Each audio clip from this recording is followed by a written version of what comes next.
Amy and I moved into a new house a year ago, and there's a small tree in the front yard that I've been struggling to identify.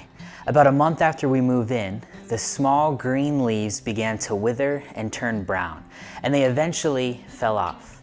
This past spring, the leaves started to come back, but we still couldn't figure out what kind of tree it was. I consulted a few different people that narrowed it down to a few different possibilities, but they ultimately told me that I would need to wait to see if it produced any kind of fruit or a nut.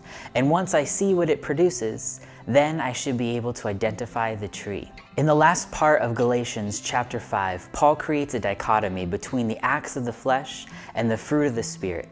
He says that the two cannot exist together. There can only be one victor. And you might recognize this metaphor from what Jesus says in Matthew chapter 7.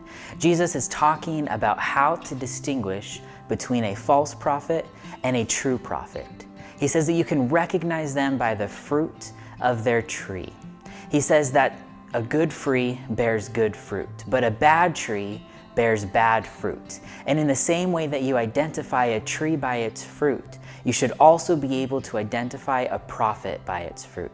And Paul uses this language in Galatians to distinguish between a true Christian and a false Christian. He says that a true Christian has the living Spirit inside of them. Imagine the Spirit as a seed that is alive and growing inside of you. A seed that is growing into a tree and has no choice but to produce fruit in your lives. A fruit of love and generosity. When people look at you, what do they see?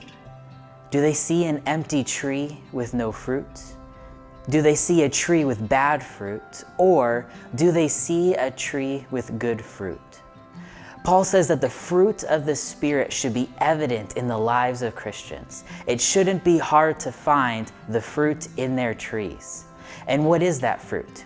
It's love, joy, peace, forgiveness, kindness, goodness, faithfulness, gentleness, and self-control. So what fruit do people see when they look at you? Some of you might be thinking that you have some of those fruits, but you are still working on others. Maybe you have love and goodness, but you struggle with forgiveness or self-control. But I need to debunk that myth. Did you notice that in the passage, Paul uses the plural word of acts for the acts of the flesh? But when he talks about the fruit of the Spirit, it is a single term. He says that the fruit, singular, of the Spirit is singular, and then outlines the 9 different virtues. Paul did not forget about grammar when he wrote this. Instead, he is saying that the virtues exist together. It is one fruit. You either have them or you don't, like a cluster of grapes that come from the same stem. However, there is a process of growth, like the tree in my front yard that started with nothing, but slowly started to grow into its fruit. It's a progression that takes time. But as we live as Christians with the Spirit inside of us, our fruit will grow. So what do we do with the fruit once it grows? We live generous lives. We share the fruit with others. We express love and kindness and joy to the world. We find ways to serve. We find ways to share our fruit with the world. We live generous lives. When someone looks at your life, how quickly can they identify your fruit? And how are you sharing your fruit with the world?